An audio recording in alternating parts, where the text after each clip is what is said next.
nous sommes dans le mois de juin. Juin, c'est notre mois des témoins de gloire.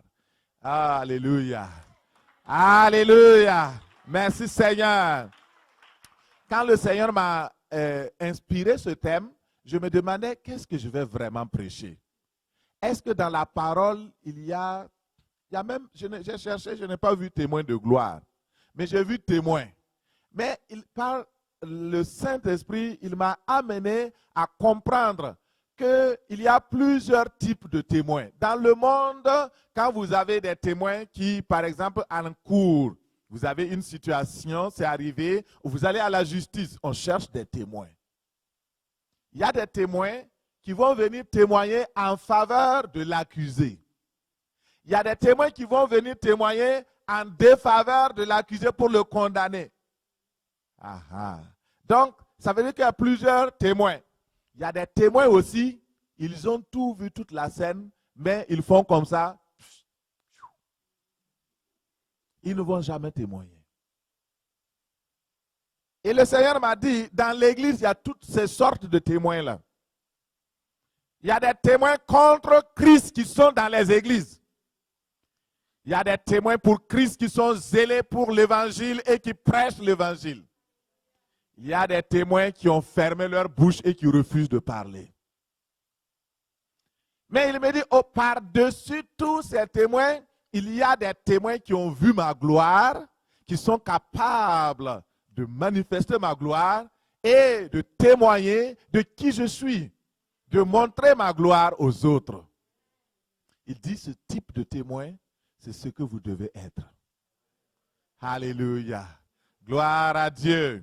Et le titre de mon message aujourd'hui, et comme je vais aller, donc comme je dis rapidement, j'avais promis de revenir sur certains aspects.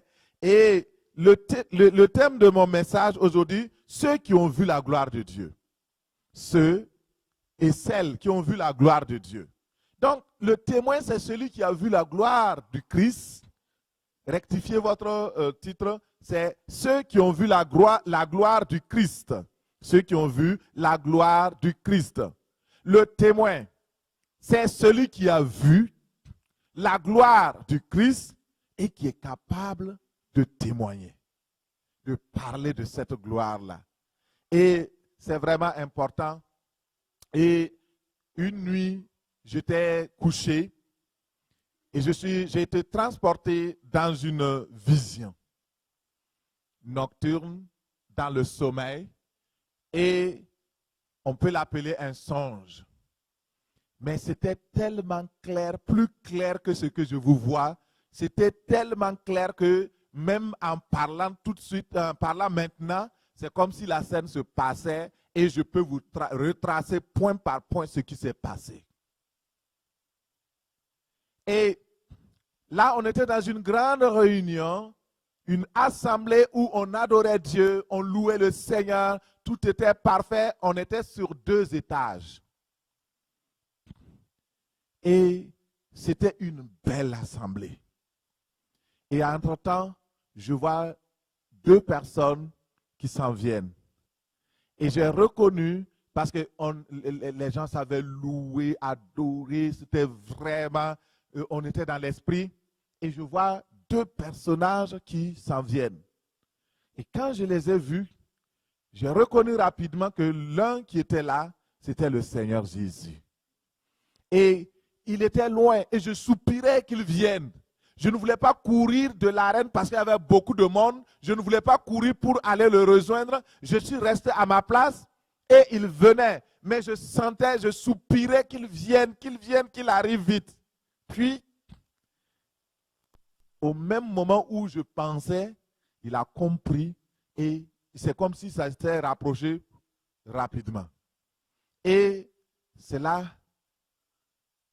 je regarde son visage, je regarde son aspect et je regarde dans une autre scène. Et je vois quelqu'un d'autre que j'avais vu dans une autre assemblée. Je dis, mais est-ce que c'est la même chose? Est-ce que c'est la même personne? Il me dit, non, tu as raison de douter parce que ce n'était pas la même personne que tu avais vue. Et c'est là maintenant qu'il a touché mon cœur.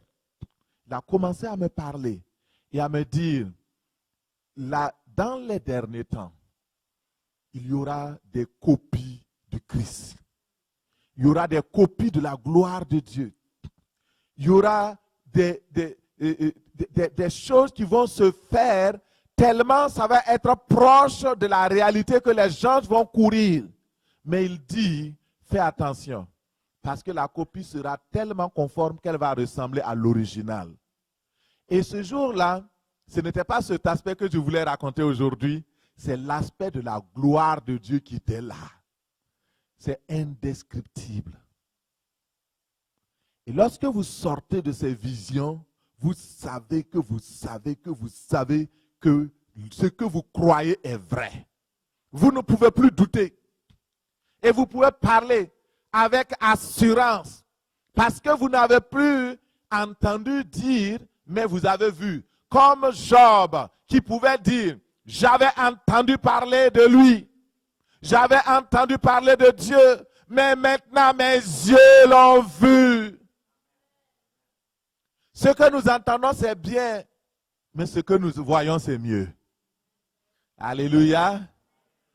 Et c'est pourquoi les témoins de gloire sont des témoins qui ont vu et qui peuvent parler avec assurance. Quelqu'un m'a dit un jour, c'était à l'université, « Ah, vous autres, vous pouvez croire en Dieu. » Je dis « Oui. » Tu sais, dans mon cas, je n'ai plus de raison de ne pas croire en Dieu. Toi, tu as entendu parler de Dieu. Moi, je l'ai vu. C'est autre chose. Je ne peux pas m'empêcher. C'est pourquoi quand on voulait, vous voyez, un témoin de gloire. Alléluia. Étienne, témoin de gloire.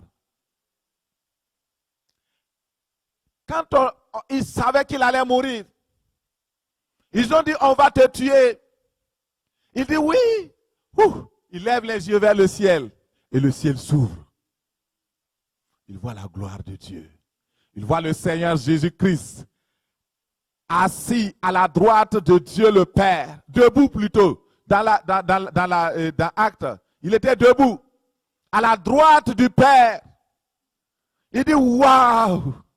Je vois Jésus arrêté à la droite de Dieu le Père. Les gens se disent, quoi?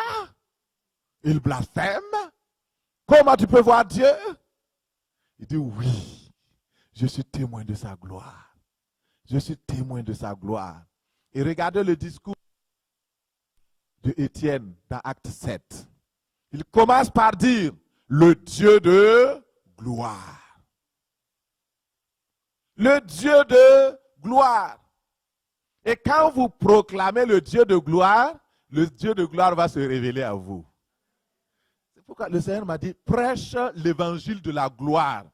Prêche la manifestation de la gloire.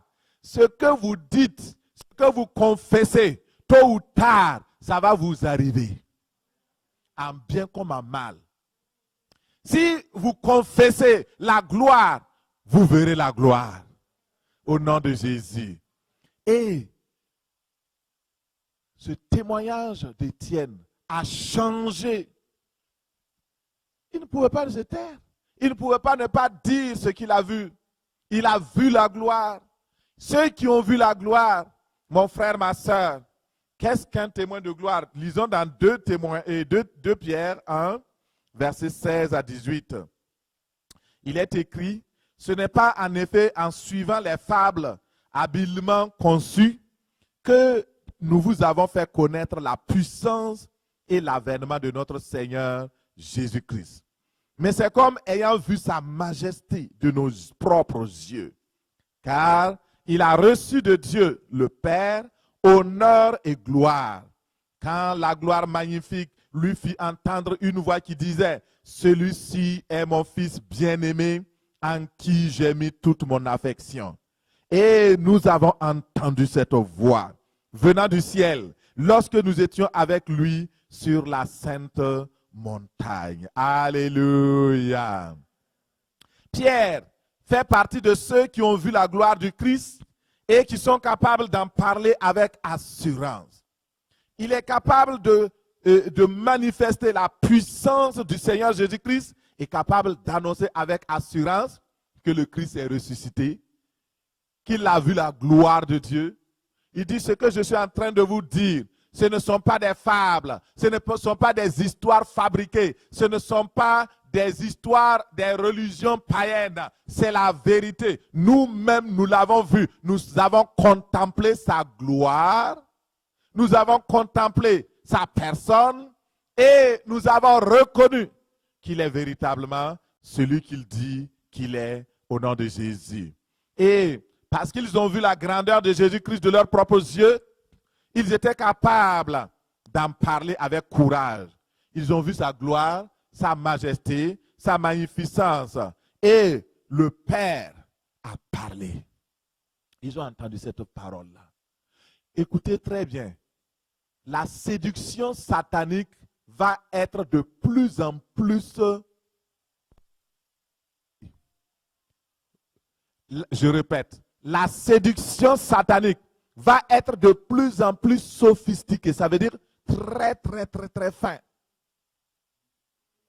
Et si vous ne faites pas attention, et si vous n'avez pas vu la gloire de Dieu, si vous n'avez pas une représentation du Seigneur clairement dans votre esprit, dans votre âme et dans votre cœur, vous allez lâcher. Le Seigneur m'a dit, il y a beaucoup qui vont lâcher le christianisme. Beaucoup. Parce qu'à un moment donné, le diable va faire des choses bizarres, de sorte que les cœurs vont être détournés de la véritable parole. C'est pourquoi vous avez besoin d'une expérience surnaturelle. Souris à la personne à côté de toi, dis-lui, tu as besoin d'une expérience surnaturelle de Dieu. Tu as besoin d'une expérience surnaturelle de Dieu. Alléluia. Et c'est possible. Si nous soupirons après cette expérience, le Seigneur va le faire. Regardons dans Matthieu 17, une expérience surnaturelle que les disciples ont vécue. Il est écrit 6 jours après, Jésus prit avec lui Pierre, Jacques et son frère Jean, et il les conduisit à l'écart sur une haute montagne. C'est de cette haute montagne que Pierre parlait. Il s'en souvenait bien après la mort de Jésus. Et il en parlait librement. Parce que le Seigneur leur avait donné l'ordre de ne pas en parler d'abord, d'arrêter, de suspendre, de garder ce secret jusqu'à ce qu'il soit ressuscité. Et dans cette vision, regarde, il fut transfiguré devant eux. Son visage resplendit comme le soleil et ses vêtements devinrent blancs comme la lumière. Et voici que Moïse et Élie leur apparurent. Ils s'entretenaient avec lui. Pierre prit la parole et dit à Jésus, Seigneur, il est bon que nous soyons ici. Si tu le veux, faisons ici 3 abris, un pour toi, un pour Moïse et un pour Élie. Ils ont oublié, ils se sont oubliés. Eux-mêmes, ils n'ont pas besoin de tente. Hein? Alléluia. Comme il parlait encore, une nuée lumineuse les couvrit. De la nuée, une voix fit entendre ces paroles. Celui-ci est mon fils bien-aimé qui a toute mon approbation. Écoutez-le. Alléluia. Comme ils descendaient de la montagne, Jésus leur donna cet ordre. Ne parlez à personne de ce que vous avez vu jusqu'à ce que le Fils de l'homme soit ressuscité. Parole du Seigneur. Vous voyez, ils ont été témoins oculaires, témoins de la gloire, des témoins qui ont été choisis par Dieu, des témoins qui manifestent la gloire de Dieu. Alléluia. Gloire à Dieu. Gloire au Seigneur. Et vous voyez ici, il y avait 12 disciples. Mais seulement 3 ont vu la gloire. Quand je lisais ça, le Saint-Esprit me dit, mets le zoom sur ça. Waouh. Il dit, il y avait 12 disciples. Mais seulement 3 ont vu la gloire de Dieu. Seulement 3. 12. 3 sur 12. Je ne sais pas quel pourcentage là. Les mathématiciens. Il y avait 12 disciples, mais 3 seulement ont atteint le niveau de témoin de gloire. Ça veut dire que pour être témoin de gloire, ça ne prend pas tout le monde. Mais tout le monde peut être témoin de gloire. Alléluia. Si vous faites partie de cette sélection, vous serez témoin de gloire au nom de Jésus. Jésus avait sélectionné Pierre, Jacques et Jean et il leur a fait expérimenter sa gloire. Pose-toi la question ce matin. Est-ce que si j'étais à la place des 12 disciples, parmi les 12 disciples aujourd'hui, si le Seigneur vient aujourd'hui, est-ce que je serais sélectionné pour être parmi les 3 qui vont voir la gloire de Dieu? Ce matin, c'est très important. J'ai tout quitté pour te servir. Mais est-ce que vraiment on a tout quitté? C'est pourquoi il faut vraiment faire attention. 12, mais il y avait 3 sélectionnés. Le point commun entre les 3, je n'ai pas le temps de développer le tout là, mais le point commun que j'ai trouvé entre les 3 qui ont été sélectionnés, c'est qu'ils avaient un ardent désir de plaire à Dieu. Quand vous prenez Pierre, c'est quelqu'un qui aimait Jésus. L'amour pour Jésus, c'est le critère premier de sélection. Ils avaient un ardent désir de plaire à Dieu. Ils étaient tous des disciples zélés. C'était les 3 qui étaient les plus zélés. Vous voyez, Jacques et Jean, quand Jésus était parti en Samarie, il veut rentrer en Samarie. Les Samaritains disent, ici tu ne rentres pas. Ils sont sortis, ils ont dit, Jésus, tu ne rentres pas ici. Qu'est-ce que Jacques et Jean ont dit? Ils ont dit, Seigneur, ils sont partis voir le Seigneur. Mais attends, ces gens-là, ils ne connaissent pas qui tu es. Hein? Alors, donne-nous l'autorisation, on va faire tomber du ciel du feu pour les consumer tout de suite.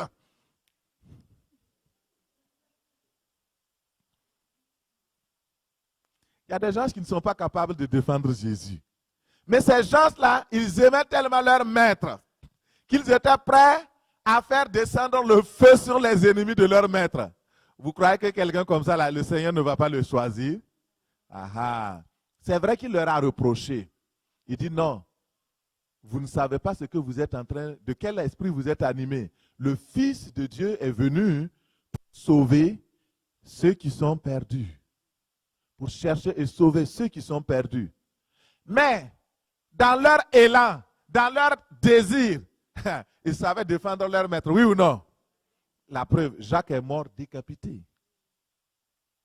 Il a servi son sauveur jusqu'au martyre. Jean, c'est celui-là, le témoin de gloire. Il a été de témoin de gloire de A à Z, jusque dans l'île de Patmos. C'est lui qui a reçu les grandes révélations de l'Apocalypse. C'est un témoin de gloire. Alléluia. Pierre, vous le connaissez. Quand Pierre, on voulait le crucifier, Pierre a dit non, ne me crucifiez pas comme mon maître, crucifiez-moi à l'envers. Ça, c'est la consécration. Il dit, je ne suis pas digne d'être crucifié comme mon maître. Il avait une consécration. Il aimait Dieu. Il cherchait à connaître le Christ dans une dimension supérieure, à un niveau supérieur. Ceux qui ont soif et faim de la gloire de Dieu, de connaître le Christ à un niveau supérieur, peuvent être témoins de sa gloire. Alléluia. Cherchons. Les 3 disciples étaient prêts à croître dans la révélation de la puissance divine et à communier aux souffrances de Christ. Quand on voulait arrêter Jésus, c'est vrai que Pierre agissait avec la chair, mais vous voyez que tout son cœur est dedans. Il sort l'épée et il coupe l'oreille du serviteur, du sacrificateur. Pourquoi? Il veut défendre son maître. Tous ceux qui sont prêts à sacrifier quelque chose pour le maître verront sa gloire au nom de Jésus. Le témoin de gloire, c'est un témoin de la gloire du Christ qui s'est manifesté à lui. Et alors, il est capable de partager cela. Jésus a dit aux trois, ne parlez à personne de ce que vous avez vu jusqu'à ce que le Fils de l'homme soit ressuscité. Les trois disciples ont été choisis en raison aussi de leur sérieux. Ils pouvaient garder un secret, une vision et attendre le moment favorable pour le révéler. Le témoin de gloire, c'est aussi le témoin fidèle. Le témoin de gloire s'empare des âmes. Il ne se contente pas de raconter des histoires ou des anecdotes. Il cherche à ce que les âmes soient sauvées. Dans Actes 2,14, nous voyons Pierre qui se présente avec les 12 et il parle. Et ce jour-là, la Bible dit qu'environ 3000 âmes furent sauvées. Le témoin de gloire parle avec assurance. Et dans Actes 14, 3, il dit, il restait cependant assez longtemps à Icône, parlant avec assurance, appuyé sur le Seigneur qui rendait témoignage à la parole de grâce. Et il permettait qu'il fît par leurs mains des prodiges et des miracles. Alléluia. Le témoin de gloire, c'est aussi des témoins de feu. Alléluia. Vous voyez Élie. Élie était un témoin de feu. Et Jérémie était un témoin de feu. Un témoin de la gloire de Dieu qui fait descendre la gloire de Dieu. Et nous devons prier parce que dans ces temps où l'ennemi de nos âmes se lève, c'est en ce moment aussi que Dieu lève une armée. Alléluia. Une armée de combattants. Une armée de vaillants et de vaillantes héroïnes. Alléluia. Une armée sans peur. Sans peur. Et dans cette armée, tu as une place. Alléluia. Dans cette armée, nous avons une place. Dans cette armée, nous devons trouver notre place. Parce que le Seigneur revient bientôt. Il voudrait revenir trouver que nous sommes en train de témoigner. Nous sommes des témoins de gloire. Pas des témoins de honte, mais des témoins fidèles. Des témoins qui savent qui ils sont, ce qu'ils ont vu, ce qu'ils ont apprécié, ce qu'ils ont expérimenté et qui sont capables de transmettre le message véridique de la parole inspiré par le Saint-Esprit de Dieu.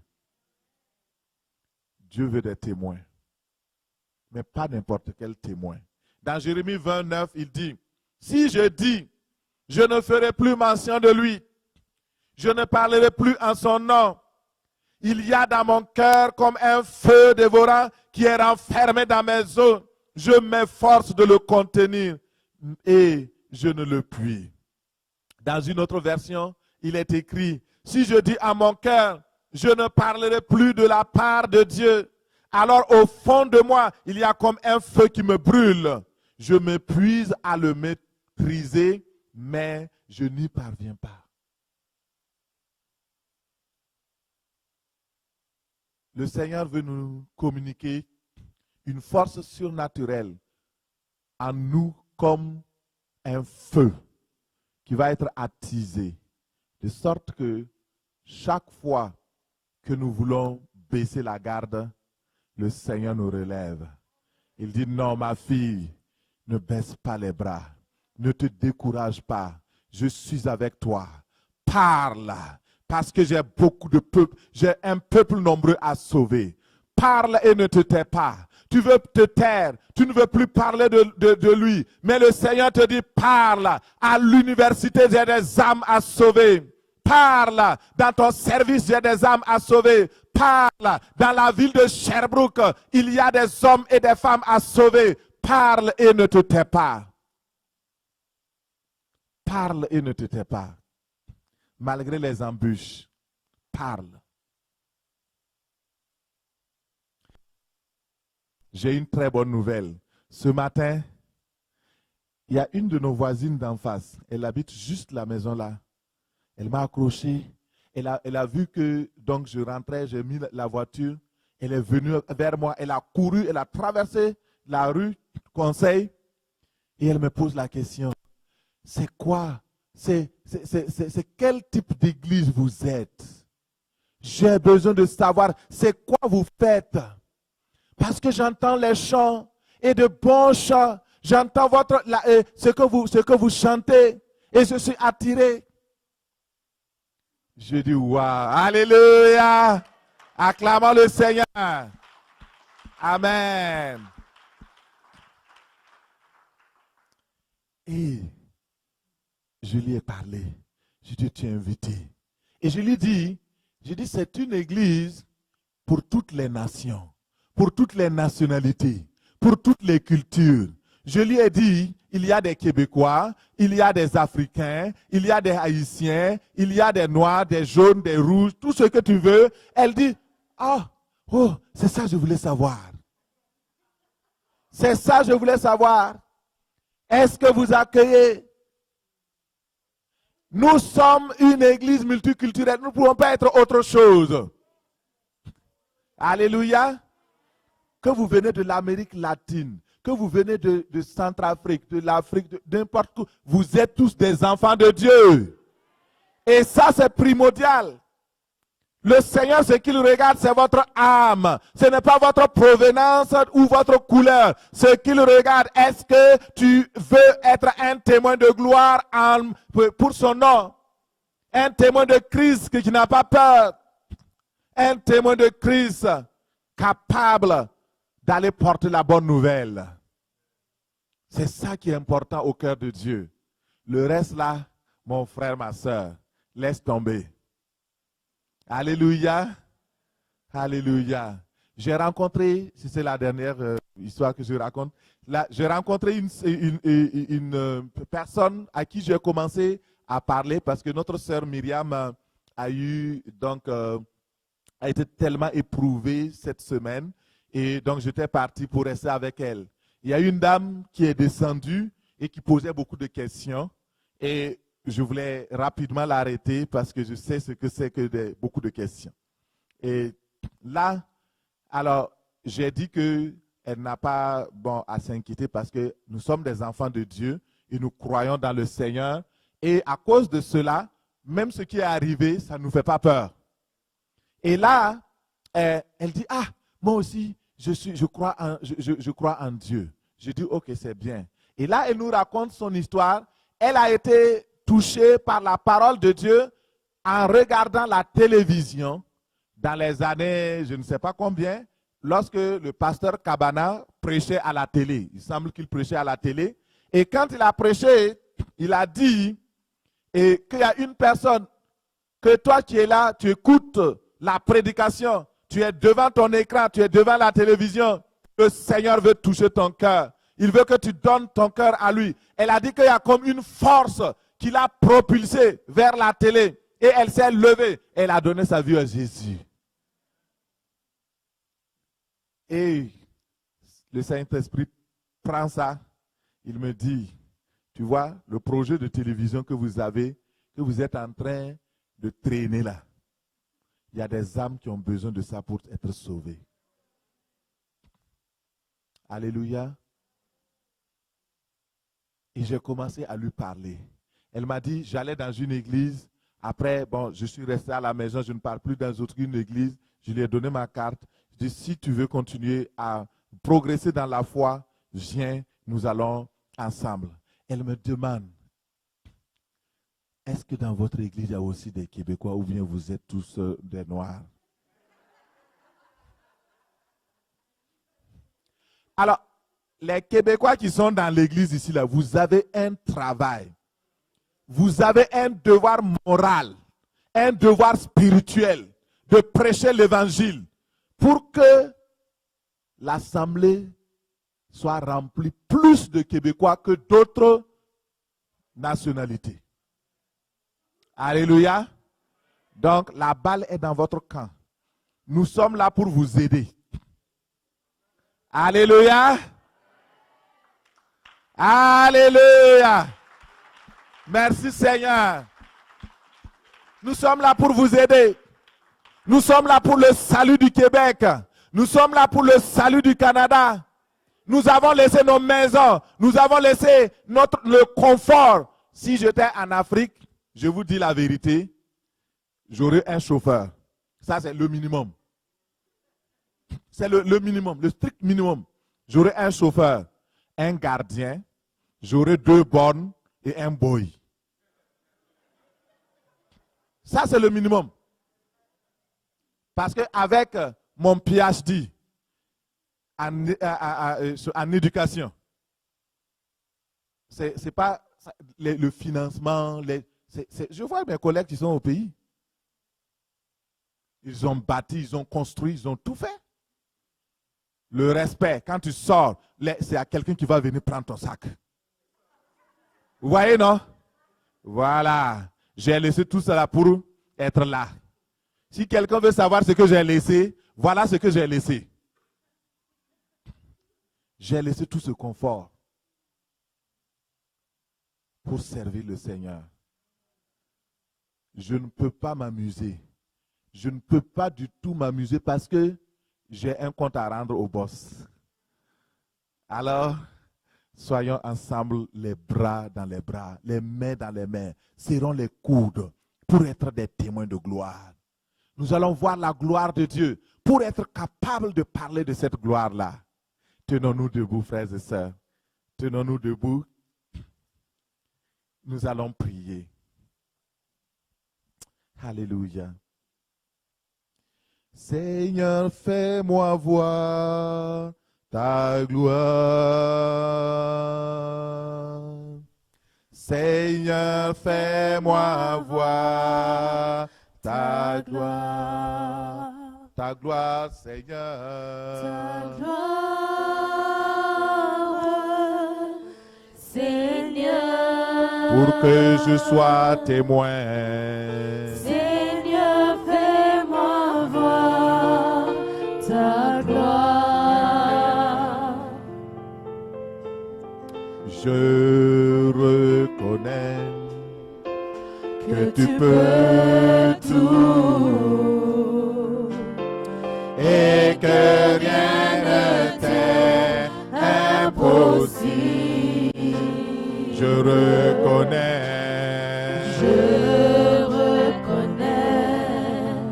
que tu peux tout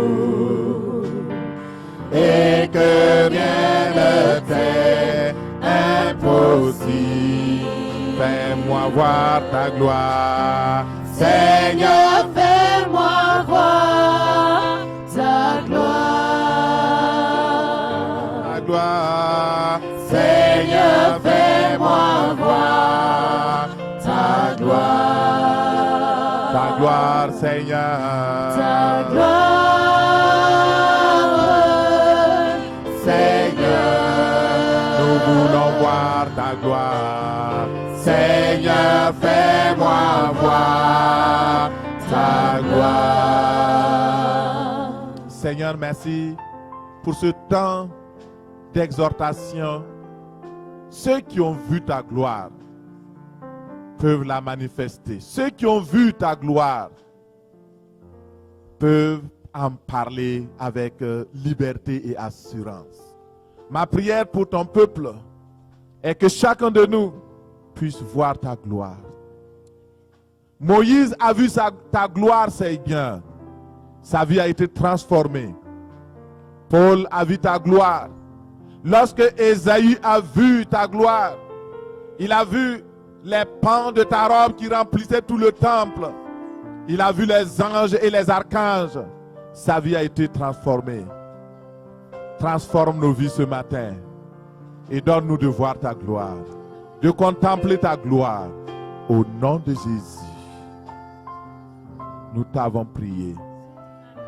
Amen.